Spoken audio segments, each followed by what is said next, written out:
The Square Ball Podcast. Welcome to the show. This is the West Stand coming towards the end of its debut season. You'll find it normally through the season Monday and Friday. But you know what? It's the post-season now. We're just winging it, aren't we, baby? Pretty much. Yep, absolutely winging it. You'll find it on YouTube. It's in your podcast app. Guests from across the world of Leeds United. I'm Dan Moylan. With me is Michael Normanson. That was him who you saw and heard there. Tell you what, we're not winging the sponsorship read because this is as well planned as it always is. What I will say is I've no idea if we should still be doing this because it's after the season. So the deal, I think, ran to the end of the season. But, you know, NordVPN, love those guys. They might have assumed we'd be in the playoffs. Yeah, maybe if you spoke to them after Swansea. I've actually just activated my free year that we got from them because we've been carrying this sponsorship. Good for you. What have you done with it so far? Just keeping the party going. I haven't done anything with it so far. Okay, what could you do with it? Well, I could put it on 10 devices at once. I could do that and enjoy remarkably fast speeds. Perhaps the fastest in the world, Michael. Okay. For a VPN. Could you safely browse if you were on public Wi-Fi? That is actually what I do use it for more often than not. If I'm in like a coffee shop or whatever. Don't trust them. Don't want those cats. Don't want big coffee harvesting my data. Fair enough. Yeah, I make sure we stay nice and private. Yes, you stay private on public networks and watch sporting events from around the world. Geo-blocked. Geo-locked. One of the two. Roblox. Play Roblox. Could be that as well. NordVPN.com/TSB. I like how this has got slowly and steadily more unprofessional. I don't even checking it, thankfully. You know, the link is in the. Let's hope not. The episode description, and this is probably a freebie. Probably, yeah. So the link is in the episode description box. We've done our 30-day money-back guarantee. So you get some additional months on top of your 2-year plan. NordVPN.com/TSB. Yeah, link is below. Our guest now then, Beren Cross. Hello, Beren from The Athletic. You all right, mate? You're right, yeah. Seen you quite a lot recently. Been nice, hasn't it? Really, really nice. The last episode you did with us was called One of the Best Days because did we do that straight in the wake of promotion-y type? Lost track. I think it must have been after Bristol, yeah. Day or two after Bristol, before Plymouth. Yeah. And here we are again in the Premier League. Recorded on Friday morning, the day after the Championship playoff semi-final took place. It was so nice watching that. And I know we've been lobbing bricks at Chris Wilder and taking the piss out of him and things like that this year, but I genuinely loved watching that last night with absolutely no dog in the fight whatsoever. Feels amazing, doesn't it? So nice. I mean, poor old Bristol getting turned over in the first leg like that. They're going to have to really sort of lay it on thick at Bramall Lane and get away with it, aren't they? They did look truly terrible at Ellen Road, we must say. Yeah. But there was a little bit of the fear crept back in for me as well. You know, when they got the red card, I was like, oh, this is the sort of thing that happened to us. And maybe I've just got like a victim complex. Not in the first leg, in the second leg. But no, but I meant in the sense that the whole, like what happened in the whole first leg. So you get a red card that kind of undoes the whole tie, and then you're desperately trying to claw it back from that point. You go into it full of optimism and hope, thinking, right, maybe this is our year. And then within 45 minutes, your centre back's being sent off. You're a goal down, then you're 2, then you're 3, and you've got everything to do in the second leg. Yeah, but I mean, did you watch it then? Yeah. No, I didn't watch it. No, in the sense that it was on. Did you watch it? It's beneath me, frankly, these days to watch Championship football. Is that because we are Premier League fire beasts? Pretty much for now. Yeah. Let's enjoy it while we can. Yeah. Nice to not have a dog in the fight. Let those dogs fight, and tonight will be the other lot. Who's playing, Sunderland and Coventry? Coventry will win that, won't they? Sunderland bang out of form. Yeah. Been on the beach a long time. What did you make of Regis Labrisse's justification for their calamitous drop in form? Because he justified it by saying, oh, well, we want to just concentrate on the playoffs. These games don't matter. We'll save ourselves for that. Maybe it'll work. No, it's not going to work. You need some kind of rhythm or momentum, don't you? You need to have... You've got to be keeping these players sort of sharp, and it's going to be hard for them to kind of switch it on and switch it off like that. And Coventry are...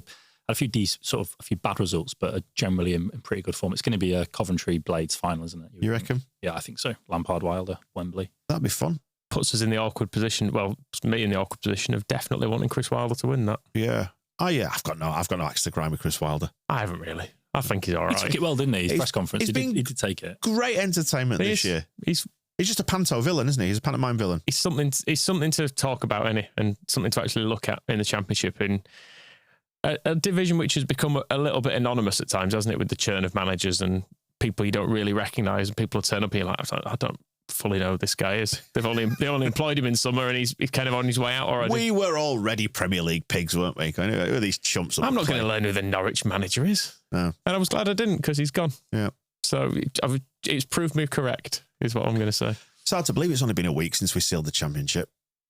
It's just the whole 2 or 3 weeks has been amazing, isn't it? Like we said before, it's like in the term time, it's been so special to have all these little mini Christmas days that we've had. And I was listening to your parade podcast. It was just Monday was incredible, wasn't it? I mean, obviously I've only been in the city for 7 or 8 years now, and I've never seen anything like that before. I mean, you said it as well, Michael. The potential of it is just insane when you look at the size of the club. And I love that the players have played this brilliantly. Like, I think they've been so sincere and like honest, and have been quite overwhelmed by what they've seen, and have really dropped their guard, and have sort of tried to sort of be with the fans as often as they can. Mainly with obviously the karaoke bar on Monday night, but you can tell they've really been blown away by this. I mean, even people like Solomon that have seen quite a lot in their career, and Firpo's obviously been at Barcelona. I think they were genuinely staggered by what they saw on Monday, and the potential is amazing. And you hope that the likes of Morath and Robbie Evans and the rest see it and really sense you've really got to get this right this summer. Yeah. Please don't let this slip through your fingers. Yeah, we touched on it, didn't we, in that parade podcast. Like, I wanted them to be sat on that bus going, yeah, bloody hell, lads, look at this, crazy, isn't it? What's happening? Crazy. It was a great feeling, wasn't it? Arriving in town and just like, because you arrived by train as well, but everyone flooding out of the train station and just getting down around the corner from the station and just seeing the volume of people, and like people were just chatting to us as well, weren't they? Because we stood together briefly outside Friends of Ham, and just like everyone in such a great mood, and with bringing like old shirts, loads of people with the yellow scarves and stuff.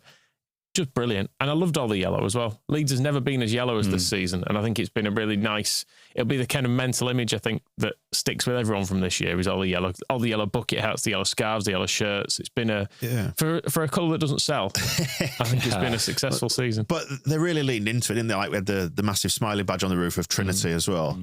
Like, just yellow became it was the symbol, wasn't it, of this one? You're right. Yeah. Oh, it's been great, hasn't it? Where did you actually experience the parade from? So it was, I sort of committed the cardinal sin of arriving probably later than I should have. So I got in at maybe sort of half 11. But for me, sort of planning sort of coverage and speaking to people and getting sort of access for pictures and things, it was really, really busy by then. I parked up at the Rose Bowl and sort of walked down past Museum and the gallery, and then sort of headed down towards City Square, and it was already, couldn't get through the barriers, kind of hop into the media area. So I sort of went down onto Wellington Street and came around. So I saw them come past the Queens, like really up close, which was fantastic. Managed to catch Farker's eye, and he was very much sort of almost sort of checking out, very, very tired and sort of quite jaded. Tired and emotional. Emotional, yeah, we would say. It might just needed a little pick-me-up. There were no sinus issues at that point. So good, I think that was later on. Yeah. And then lots of pollen in the air. Yeah, went up past your mates at Levi Solicitors and sort of dropped up all towards the hedgerow that way, because it was so busy you couldn't get up sort of the Greek Street, sort of that sort of part of it. So managed to get around to the front of the gallery, and there was a media area there as well, so some come past there. But it was really amazing. Just people just climbing on anything they could, wasn't it? I mean, anything off the floor, they were on it. And people were, City Hall is all kind of boarded up at the moment. There's like hoardings around it because they're having improvement work. So there's people in there setting fireworks off, like jumping onto the like the construction areas and stuff. They just wanted anything they could get on to get a better look. Yeah, speaking of Greek Street, do you see Firpo's tweet saying that he'd just been, he said something along the lines of, it's nearly midnight, I'm just laid here thinking about that evening outside the pub. Because so basically anybody who's not familiar with it, Greek Street, one of the sort of main bar strips in Leeds, isn't it? It's got a number of bars on it. It's where the Dakota Hotel is as well, the Porsche Hotel. And it seemed to become a little bit of an epicenter for the celebrations. And there's a lot of cafe-style tables and chairs out in the street. They're in front of all the bars. So I think it became sort of an unofficial sort of, strip. It's like the holiday strip, isn't it, where there's a bunch of bars on it. But they were all out there, still in their kits, drinking and partying and singing and celebrating. And Firpo tweeted to say he's never going to forget that. Yeah. Like, just one of the best days ever. Can you send me all the videos? Yeah, it's fun. I saw that tweet. I was up late for whatever reason, watching telly, and I saw that tweet come through, and I thought, that is just, he's sat at home himself, and he can't stop, in the same way you guys can't, he can't stop thinking about it, and just wanted, it's so nice that they're not hiding behind sort of, asking PR agencies to do their tweets, and he just wanted to tweet and say, look, I want your videos, I want to see them all, because I never want to forget this. It's been so special for him, and He has sort of strangely become almost that sort of. I mean, Ampadu will always be remembered for his performance on parade day, but Firpo, I think, because we know that there's every chance that we might not see him play for Leeds again, and he has been so special over these 2 years in the Championship. He has almost become that cult figure. He's got probably the 2 best chance, and he's got the past that he's had. He's obviously been at Barca. He's played with the best players in the world. He's had a few difficult years in the Premier League. But he's now really fully embraced. I think it's a two-way thing now, and whatever happens next, it's really special memories for him and the fans. Yeah, it's probably sinking in with them, isn't it? That they've really achieved something. Yeah, absolutely. In a club that often makes it look hard, or it certainly feels hard to achieve stuff. They've really done something. They've cemented themselves in our modern history, and yeah, the memories from the last couple of weeks. 3 weeks they're gonna last forever. And I don't know about you, I'm still sort of pottering around the house singing songs to myself, quietly, or they'll just want to pop into my head when I wake up. Still, my kids are only 2 and 6, so they're not sort of properly fully involved in the football world. They know what my job is and stuff, and I was showing them the videos, and even they started singing in their sort of muddled words, "Champions again, ole ole," and it's just so special just hearing their little. They've got no idea what they're on about, but they're just hearing their stupid little voices little idiots sing it. Is what you're saying. No, but yeah, like you say, around the house, it's just people who aren't even involved in the club. It's just seeped everywhere. It's just so nice. And you guys were saying, as fans for decades now, and heard Dean saying on the podcast the other day, and that it's the best time most people can remember ever being a Leeds fan. It's just so special, and it's definitely been doubled up on because of the Bielsa promotion and the way everyone missed out on that. There's a real feeling, I think, around this. Compounded it. Like if for example, we were to go down and then go up again, it wouldn't be like this a second time around. But there are 2 bus parades in one year in people's mind. People are like, no, this is something we need to get out and we need to enjoy. So we'll be twice as feral as we were. Basically, yeah. I think there was definitely a bit of that. And a bit of that about the whole thing, about the way everyone went straight down to the East Stand to celebrate promotion again and stuff. It was a feeling of like, let's do it as we wanted to last time. It was not exactly the same, but as it's turned out, it's been very, very close to it, I think. The only thing that could have made it better, Beren, is if they'd had a 4th bus and all the Bielsa players and Bielsa were on it, which obviously would never happen. That would have been incredible. I mean, I only noticed that the day or two after when somebody tweeted about it, but Stroik had the 2020 medal on. I absolutely love that. Yeah. That's such a nice detail that he didn't make a thing out of it. He didn't tweet it to say, oh, look what I'm wearing. Everybody's picked up on it from the pictures, and I absolutely love that he's done that. That's his little nod. His little day out for the medal. Yeah, he's obviously only one of 3 of them that have survived in Melee and Bamford. I thought that was a really, really nice touch, and I'm sure... I think Click's been great as well. He's been quite active on socials and sort of applauding Ampadu for his performances. And I think Cooper's liked a few things as well. And I would like to think that even if they're not mentioning on socials, that a lot of those 2020 players have enjoyed seeing the city in that way. And maybe there's a tinge of sadness that they weren't, sort of didn't have their moment, if you like. Yeah. You see, Ethan Ampadu went to the Youth Awards the day after as well. It's got some going that he had to do something else the following evening, because that's 3 days in bed. He went hard. He really did. I think I'd have struggled, but what a professional to be able to get up and still go to some club awards and do his captain's duties even after all that. A responsible leader. Yeah, maybe undermined slightly by behaviour the day before, but the thing is, I genuinely don't think a single person in Leeds cares. No, I mean, I know there's a few national media outlets have tried to make a bit of a thing of it. But I think the genuine opinion of 99% of people in Leeds is, bunch of lads having a laugh. So what? Yeah. Imagine him in Vegas this week. Yeah. That is going to be like you said the other day, no phones. Definitely no phones on that. That is going to be... Biggest surprise out of that for me, though, was seeing Joe Rodon not going. Yeah. It's like, is he not going? No, I think he's spending time with his lady friend, because he's dating some sort of... Is she an artist or a some DJ sort of singer, I think. Yeah. Some sort of... she's in the performing arts anyway. And I think she's based out of New York, so maybe they had plans or whatever. So he's not going. He's not allowed to go, is he? You've had your fun. That's potentially it. Could just sub in his brother. No, I'm going to say no for Sam Rodon. And and Tanaka not going as well is the most obvious outcome you could possibly imagine. There've been some sort of scenes of him he's a shy boy, he's an introvert. Yeah. Look, just observing this whole thing and going, whoa, a bit much this. Yeah. Only one promotion. What's wrong with you? What if we actually win something? But so he's off in Japan doing Japanese TV, I believe, isn't he? Is that right? Yeah. Talkative type for punditry. A studio guest or co-commentator, whatever it might be. But yeah, I just sort of imagine him seeing the chaos unfold and enjoying it on the one hand, but also going, "Wah." The bus has got back to Ellen Road. He's just hopped in his car and got home probably after it. Whereas some of them have been like, out. And did you see the picture that was doing the rounds of his parents just waiting by the Civic Centre? It's very sweet, wasn't it? Just behind some barriers, politely, just in among all the. I mean, how many beautiful little sub-narratives and stories and little threads have emerged from this, and you've gone, oh, God, I love that. I really love that. And it's created, I guess, a folklore around the championship and the promotion. Like, and as we were sort of saying, I think in the wake of it, that sort of transactional, functional feeling that was around a little bit earlier in the season, that's completely evaporated because, well, Largi Ramazani, Ethan Ampadu, all that. These lads have absolutely gone off the chain. Yeah. As has Farke. Yeah. It's like you say, there's a unity now between fans and players, isn't there? Like you say, it didn't feel like there was too many characters, and like you say, it was just quite functional and just, you're winning every week, but we're not feeling it in our bones in the way we did in 2020. But I think those relationships are all there now, aren't they? Everybody's got a soft spot for all of these players, whatever happens next. If you haven't seen it yet, I can thoroughly recommend going onto the club's YouTube channel and watching the video of all the goals from last season, because I did it last night. It's about 28 minutes long, watched it from start to finish. And although I was watching it in the lounge on my own, just beaming by the end of it. God, we were so good. Mm. Now all the anxiety has been stripped out of it and the terror that we wouldn't get it over the line. You can see just how good we've been. Some of the goals we scored this last season have been absolute goals I'd forgotten about. Yeah, what was the best one you'd forgotten? Probably even Tanaka at Hull, because goal of the season. Getting goal of the season at the awards, which we've not even spoken about yet. Goal of the season, and yet it was overshadowed, I suppose, by Mellier's error and the feeling that we chucked that one in a little bit. Like Luke Ayling's goal at Old Trafford the other year when we conceded 5 in the other net, whatever it was. But yeah, just so many good moves. The Dan James one without much backlift, was it Watford, that one? He drops you on the edge of the box.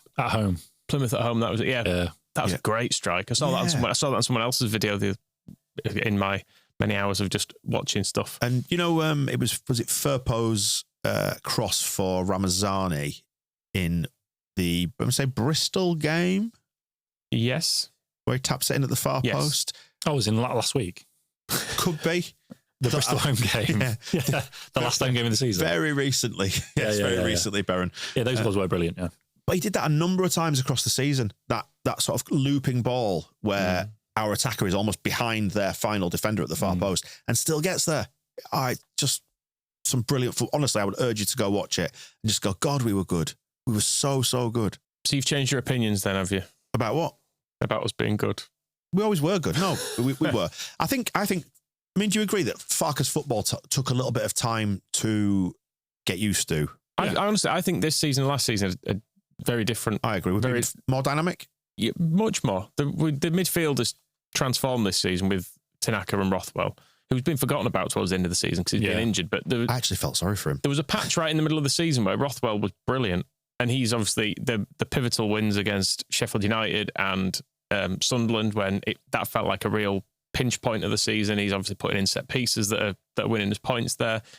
Never scored, did he, Rothwell? No. Which is a bit unusual because he definitely looks like you can watch Glenn Kamara play and you go... In my mind, he scored about 3 free kicks. Yeah, but you could watch Glenn Kamara play for 10 minutes and you go, yeah, this guy's never going to score. It makes sense. But you watch Rothwell and you think, oh, he's probably due 7 or 8 a season from midfield. But yeah, he never did. But yeah, some massive improvements in midfield.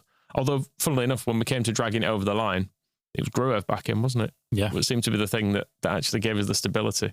But that's another little kind of sub-narrative that's fun because people were ready to replace him. And I probably was thinking we need a more dynamic midfield. But actually, then I realised we were far better in away games, in particular, when we had either Ampadu or Gruev in that midfield. I think probably all our away wins came with one of them in. Seems like Farke knew what he was talking about in the end, doesn't it? Yeah, I think that's the thing. It's a validation of his methods, and I think there were certainly frustrations in the first season, in the playoff final missing out season, where I agree we look far more threatening, I think, this last season because goals were coming from everywhere. The addition of Bogle as well has been huge because Archie was obviously fantastic and playing out of position and a child last year.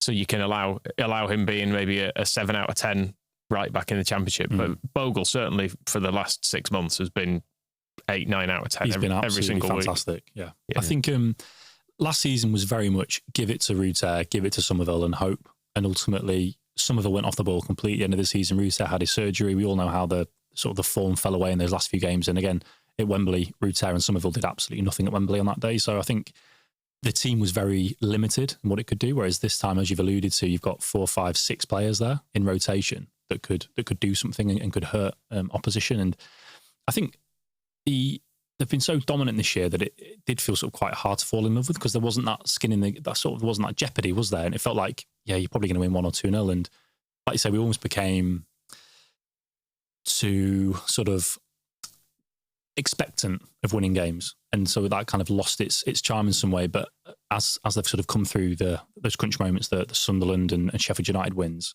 that love has definitely blossomed, I think, in the appreciation of what they've done and how impressive they've been. I suppose in many ways, like the low watermark in terms of standard of performance was raised, I think, this last season compared to the first season. As you say, we expected more out of this team, and possibly because we looked better and found it easier to win, that it kind of gradually pushed expectations higher and higher to the point where you weren't allowed to have a struggle in a game. And I certainly know that those games really gnawed at my soul. I was like, come on, lads, don't revert to type here. Don't revert to type. We never had like a QPR away moment this year, did we? Where you were oh God, everything looks terrible here. There were games where, like Blackburn away, I suppose I'm thinking of, where we definitely didn't set up in a way that ever looked like we were going to blow them away. But ultimately it came down to a chance here or there, didn't it, that game? And if we'd have left it with a point, you can kind of shrug and accept it. But so few defeats. Well, I was going to say, we touched on it before, 1-0 defeats, all 4 of them. We didn't lose any game we scored in. 4 defeats all year is absolutely incredible. Although Burnley, the big elephant in the room there, Beren, it's all anybody's going to talk about. Remember that, the Burnley record? That was bizarre, that tweet that you pulled up the other day, that fella that was saying that no one's going to remember Leeds winning the league, they're just going to remember that Burnley conceded 16 all season. Just absolutely bizarre, these theories that come out, aren't they? It's not even a theory. They know it to not be true. I think even most Burnley fans would know it to not be true. I suspect he was a bit of an outlier, this man, in his opinions. Just being like, no, this is... Unless he's just mega into his defensive stats. And that's kind of the thing that gets him going to football every week. I mean, we've not spoken since the title was lifted, but from a storyline perspective, I mean, wow. The last attack of the season in the last game. It was so special, wasn't it? I think we reflected this in a few pieces that we'd written, that it was... The whole running has been so un-Leeds-like, hasn't it? Because it has been such a procession with, as you've said, sticking 6 past Stoke, 4, was it 4 or 5 past Bristol? Just the 4. Just the 4.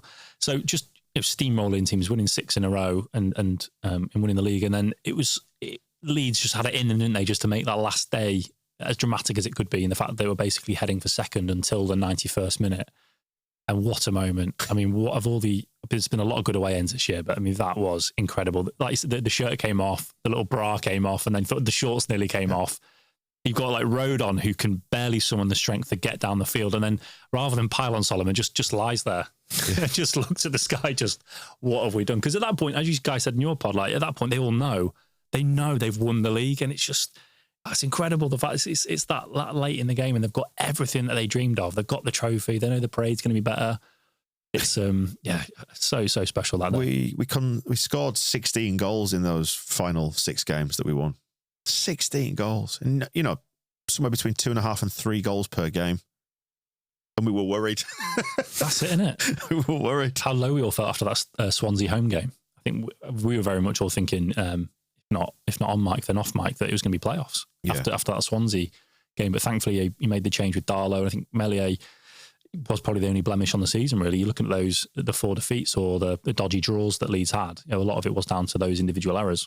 And we can even be more sympathetic towards Meslier now. Oh, it doesn't matter. I've forgotten about now. Yeah, because he amassed a load of clean sheets as well, and did a load of good stuff. It's just that keepers' errors are often prominent, aren't they? But yeah, those 3 draws back to back, because that was uncharted territory for us this season as well. We'd not drawn 3 games on the spin, but then thankfully Sheffield United did what they did, which, well done, lads. Thank you. No one saw it coming to the extent it happened, did they? No. Absolutely no one saw that many defeats. What? No. But if somebody in all my putting numbers into this result might go this way spreadsheet, I did not have Sheffield United on anything like that number of defeats in that number of games. No, and we won one game in 6 in March into the start of April. 1 in 6 at that point, which is the crucial part of the season. You're heading into the running. You are going to start thinking, oh no, proper panic then. Yeah, definitely, it's happening again. After Swansea and Luton, yeah, it was definite worries at that point. I mean, 3 draws in a row. That's 3 points from 9 at a point where we'd all had the ecstasy of them being 7 or 8 points clear after the Sheffield United and Sunderland wins. It was that sense that they'd basically just frittered away that entire advantage. And it was like, well, that's it now. It's going to fall apart in April. But you had said there'll be times, I remember you saying it, Michael, there'll be times when it will stretch out this season. There'll be times when it bunches up. It's never comfortable, though, is it, when it does? No. And also, it came to pass as well that it feels like you're potentially weeks away from this happening. And then a series of results unfold and it feels done. Like the Preston game, I think, will always be the pivotal one this year when for once playing at the same time and knowing we'd won, they'd lost, gap opening up. And then from that point on, that's when the procession started, wasn't it? Because everything went for us after that point. Yeah. Oxford was a bit of a grind, but I never felt like we were going to lose that. And also that we went into that with a point wouldn't have been a disaster at that stage. It just was nice to take it out of the equation and just make it so much easier for ourselves. And as the weeks went on, you were like, I don't think even the worst version of Leeds can fail to go up here. Yeah. The title obviously was in the balance because Burnley were keeping pace, but yeah, it was nice the way it unfolded. And in some ways, it's what we wanted. Removing the jeopardy of promotion, which is obviously the biggest part of the picture, but then having the title go on and spread the fun. That's what we've done. What was the general sort of vibe around Plymouth rather, for that final game of the season? Because you got to see it a little bit on the Friday night. You experienced it in the stadium Saturday lunchtime, and then whatever aftermath was on Saturday afternoon. What was it like just being there? It was everything we hoped for, really. It was a sunny weekend, bank holiday weekend on the South Coast. It was, if you could have handpicked any sort of places from the rest of the division to finish the season, and Plymouth would have been right up there on that sunny bank holiday weekend. So was down there for a couple of days with family beforehand, and we were sort of in Barbican area on the Friday, and like by sort of 5 or 6 o'clock, there were already the flags everywhere. There was already sort of pyro and things going off, loads of chanting, and it obviously only got busier and busier that evening. And we spoke to a few fans on the Saturday morning for the piece that we filed a day or two afterwards, and all the pictures of Eddie Gray and Angus being out that night on the cobbled streets, and just what a payoff to go down there, to do. Or in some cases, from here, it's a 12-hour round trip. So some people are travelling even further than that to go down there without a ticket. I mean, that is absolutely wild to go all that way and just to watch it on the same telly you would have watched it on at home. But just to feel geographically close to what was going on, around it, to be around all the fans down there. And of course, a lot of them stayed on the Saturday night as well. And I think you'd said on one of your pods, at one point on the Friday night, for a brief moment, you thought, I could set off now and be there at 3 a.m. I'll make it. Yeah. So. It was so lovely to be there, and I'm so pleased the fans got that payoff with the trophy. What was it like to be in the stadium? Well, from that moment where Solomon goes through, did you think this is it? Yeah, you have that moment thinking you haven't got time to kind of press. I thought thinking, it's opening up. It's just a feeling. It's just opening up. Like this is so late. They're going to run out of chances soon, and it was such a great finish, wasn't it? A place sort of prod into the bottom corner. He took it early as well. There was quite a lot of away fans in the home end, as suspected, and there was 1 or 2 ejected over the course of the game. And then after the match, once the trophy had been lifted and all the players were obviously milling around, and a lot of Plymouth fans had left by this point, there was about 3 dozen what were clearly Leeds fans in the home end that had all just kind of massed at the bottom corner where the sort of tunnel was, who had clearly watched the match in the home end throughout. It was joyous, and it was so nice. To get the access we had, we were sort of sat in front of the away fans, sort of behind the railings, to get pictures and videos and to be that close to it. And as we've already said, the players were they wanted to share as much as possible. They all had their own songs. Ramazani did an impromptu somersault just because he was asked to do it. We even saw Parag brought the trophy out, and there was a tinge of emotion in him. I know he's a suit, and people will have their own skepticisms about sort of his emotions and involvement in it, but clearly it meant a lot to him as well to be there. It was interesting talking to American friends of mine, saying that while they do have parades around trophies in the States, it's never like this. It's never this off the chain. And going back to that point about saying what it must have been like for the suits to see English football absolutely going off, I think is the only phrase I can use to describe it, for winning the second tier. I mean, like I say, imagine if we actually won a trophy, a cup. It's hard to imagine it getting much bigger than it did, though, I have to say, in terms of the celebrations in town with the parade and everything. I don't think you go any bigger if you win the European Cup, frankly. I think people went to 11 straight away for it. They were like, yeah, because of the historical context. You're right. You never know. Let's just make the most of this. But you say that, I mean, it's a bit like having kids. I know you had twins, so you wouldn't have experienced this, but Beren, you might be able to relate to this. It's like you have one kid and your heart is full of love for them. And then you think, I could never love another child, a second child, as much as the first. But then they come along and you do, and you're like, oh, and it's like your love is elastic. And I think our celebrations would be elastic. And we could do it all again, is what I'm saying, just as well. It's more than the trophy, isn't it? What if it were to happen again? You would fall in love with the story of it and the players and the characters. It's the players that play their part in whatever that trophy might be. That's what you can latch onto. That's what you want to celebrate. It's not just redoing what we did on Monday. It's doing it again, but maybe in a slightly different way for different faces and different players who will celebrate in a slightly different way and get to those finals and those trophies in a different way. So I think, it's always gonna be a good turnout, I think. Do you know what I like? I like the fact that we're a week on now from this happening. Although it feels like, in many ways, it feels like 2 minutes ago. It also feels like a lifetime ago now that it all started kicking into life. We're still not talking about next season. And we're still not talking about the retention of Farke, because I think everybody still just wants to hold on to this feeling at the minute, even though it's going to gradually ebb away over the coming weeks. And the story will start to move forward as players come and go and, rumours emerge in the press, whatever it might be. But we're still right there, I think, aren't we? Just hanging on to it at arm's length. Yeah, because the Farke stuff came out we spoke to Marath on Sunday, and so there's not really been time to digest or pick apart any of Marath's comments yet, has there? It's just kind of gone from that. The Sunday night was then the awards, and then obviously Monday was the parade, and everyone's just been basking in that, really. And everyone kind of noticed the headline about Farke, but everyone's like, yeah, that's great news. Let's enjoy ourselves rather than kind of pick through whatever the chairman's been saying. I feel like in some ways for Farke, the whole thing about him being potentially on his way out has probably massively helped him in the eyes of the fans, because I think a lot of fans have been a little bit take it or leave it with Farke for a couple of seasons. It's been like, well, he does have a very good squad. We should be up the top. There've been frustrations in his selections, in his subs, in some of the tactical stuff. But actually, I think having been promoted and everyone seeing this, it's sort of an intrinsic sense of fairness in most people kicked in and went, leave him alone. Yeah, he's gone up here. Particularly because he humanised himself in the celebrations very much. He seemed to enjoy himself, shall we say? But there's an inherent contradiction as well, because I think Leeds, we need somebody who's not going to get flustered by the same things that we do, doesn't ride that same emotional wave, and has to be quite even-tempered. And I think that probably was the source of frustration with people, for people with Farke up to a certain point.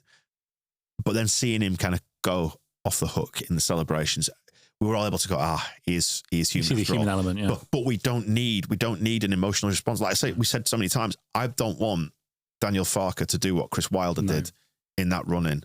I think it didn't help his cause at all. It was really entertaining, don't get me wrong, but I don't want our manager doing that. No. I want somebody who is going to be in control, who's going to have emotional control, particularly off the back of seeing what Victor Orta was like at times in the director's box. That always worried me, did that a little bit. That was probably the strongest comment that came from the Marath sit down that we did, was he said a calming presence is an understatement. It would do Farke a disservice. He called it a calming superpower. He says he has got this ability to just relax everybody inside and outside the club.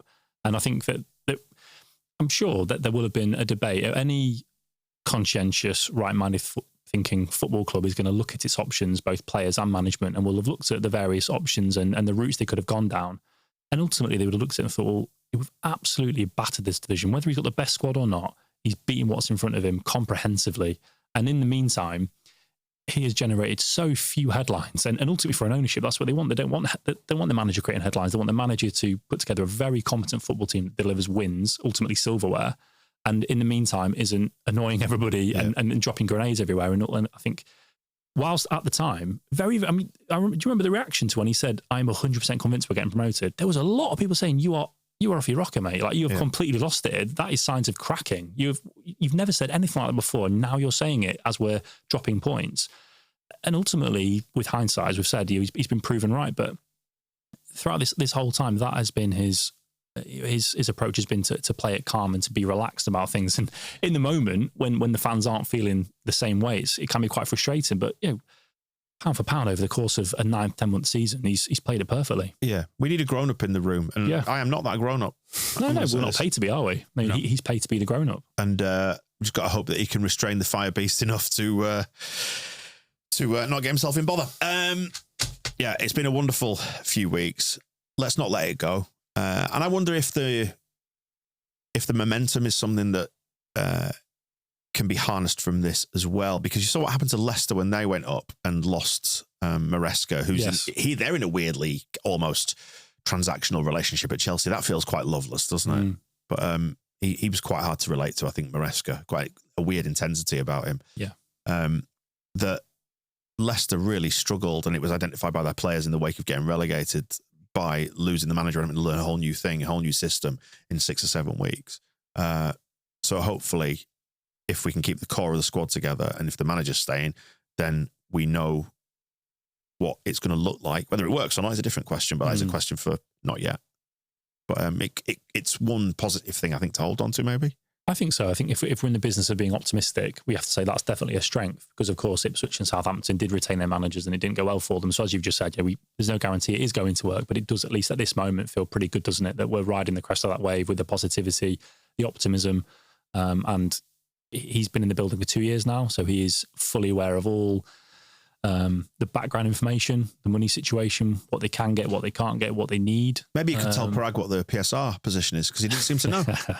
Supposedly, yeah. Seem supposedly. to know. That came as a mystery. Someone should tell him. Yeah, definitely. And he's the chairman. Yeah.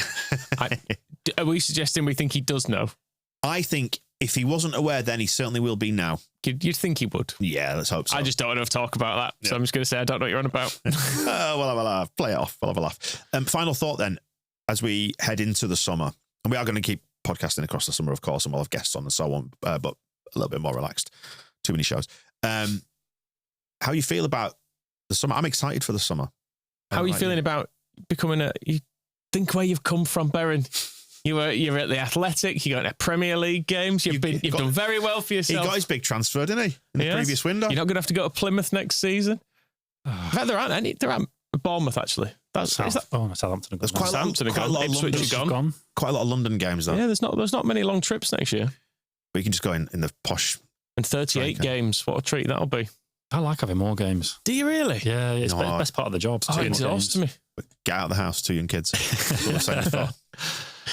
It's gonna be fantastic, isn't it? I mean, as I'm sure the other guys have told you from the press back, the food. It's all about the food. I mean, honestly, the food you get at Tottenham is the best food you get anywhere in your life over that calendar year. It is tremendous. That's the best part of the job. You're an absolute pig. Look at you, hoovering it. But I'm really excited for the summer. I think the end of that season, finishing as it did, just this crashing crescendo, and the wave. It feels like the wave still hasn't broken yet. Not quite. Just means we can just go into the summer just excited and optimistic and looking forward to it all. Because if you can't now, then when can you? Until we get to July and people are like, we're still not signed enough players.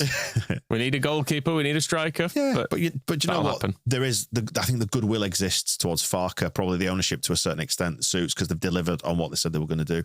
The retain list will come out on, I think, sort of later in May. I don't know about a date on it, but before the end of May, we'll have a retain list, and that'll kind of maybe be you talk about the wave crashing, that might be the first sort of little indication, of course, because that will tell us what they're going to do with Byram and Firpo. And I think at that point, people will want to kind of focus on something again. They'll be looking forward to what's going to happen this summer, and then I imagine you'll have endless podcasts about transfer rumours and who Leeds are going to sign and unfortunately who they're going to have to sell. I think our policy through nearly all transfers is just to say, yeah, get them, isn't it? Yeah. Players we've never heard of. Squad of 50 players. I've just checked him on YouTube. Yeah, seems fine. Just buy him. Just buy him. Look forward to those shows coming out this summer. Right, we'll wrap it up there, Beren. We'll chat again in a few weeks or something. We got nothing better to do, have we? No. Let's get outside a bit, maybe. Yeah. What, some vitamin D? Yeah. Might be an option. Why bother? Need to go on holiday this summer. Yeah. Not together, but... yeah, timing's not great, though. First weekend of the season, isn't it? Yeah. I fly out on August the 12th. Yeah, it's bad planning, that. Yeah. Poorly done. Yeah. I thought I was going to be missing some sort of shitty League Cup tie and a home game against, I don't know. Who's coming up? Next season? Birmingham. Oh, yeah, they're coming up. Wrexham. Whoever, God, we've missed all that, haven't we? All that's the circus as it was described. Anyway, holiday in August. But you know, none of this stops, Beren. None of this stops. We'll wrap it up there. Cheers. Hedgerow with cans. Let's do it now. Now. Keep Come it on. going. Come on, let's go. That's 12 o'clock. Oh, it's 12. Let's go. The Square Ball Podcast.